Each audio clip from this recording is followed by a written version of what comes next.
ভকত বৈষ্ণৱৰ প্ৰাৰ্থনা চৰকাৰক অনুনয় বিনয় কৰাৰ পিছতো কোনো সুফল নোপোৱাত এইদৰে ঈশ্বৰ শৰণাপন্ন হ'ল মাজুলীৰ ভকত বৈষ্ণৱ বৰনৈতৰ পাৰত এক দৃষ্টিনন্দন দৃশ্য মাজুলীৰ বাচি থকা ভূখণ্ড সুৰক্ষাৰ বাবে ঐতিহাসিক দক্ষিণপাট সত্ৰৰ উদ্যোগত বৰনৈতৰ পাৰত নাম প্ৰসংগ বুঢ়া লুইতক পূজা অৰ্চনা কৰাৰ লগতে প্ৰদান কৰা হ'ল মাংগলিক ভোগ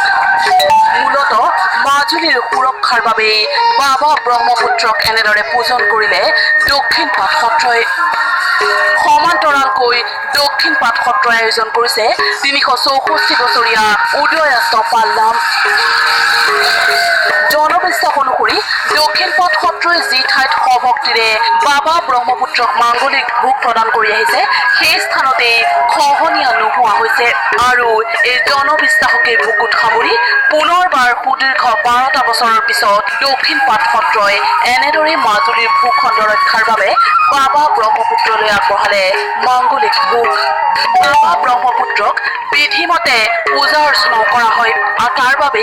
নদীৰ পাৰত নিৰ্মাণ কৰা হৈছে অস্থায়ী নামঘৰ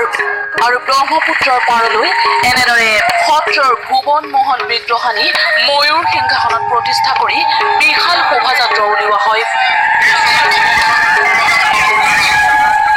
নদীৰ পাৰত স্থাপন কৰা অস্থায়ী নামঘৰলৈ এই বিশাল শোভাযাত্ৰা কৰাৰ পিছত ভুৱন মোহন বিগ্ৰহ প্ৰতিষ্ঠা কৰি পূজা অৰ্চনা কৰা হয় ব্ৰহ্মপুত্ৰই অসমবাসীৰ প্ৰাণ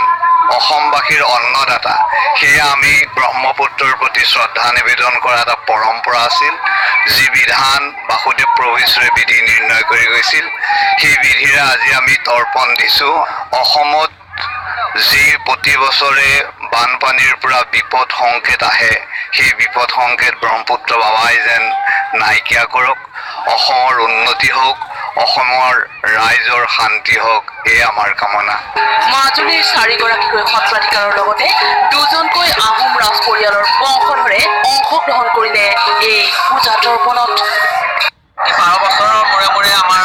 উদয়াস্ত পালনাম পতা হয় উদয়াস্ত পালনামৰ লগত সংগতি ৰাখি ব্ৰহ্মপুত্ৰ পূজা উদযাপন কৰা হয় এই আজি আমি গত ১২ বছৰ অন্তত আজি ব্ৰহ্মপুত্ৰ পূজা আমাৰ ইয়াত ব্ৰহ্মপুত্ৰ পাৰত উদযাপন কৰা হৈছে তিনিদিনীয়াকৈ আয়োজন কৰা এই উদয়াস্ত পালনাম আৰু ব্ৰহ্মপুত্ৰ পূজন সমাৰোহ অহা ১০ ফেব্ৰুৱাৰীৰ পৰা ব্ৰহ্মপুত্ৰ পূজন সমাৰোহ আজিৰে পৰা ১২ ফেব্ৰুৱাৰীলৈ অনুষ্ঠিত হ'ব ৩০ সহস্ৰাধিক ভক্তক আদৰিবলৈ সাজু হৈছে সত্ৰ কেমেৰা পাৰ্চন পিটুৰ সৈতে মাজুলীৰ পৰা ৰঞ্জন বৰা নিউজ লাইভ।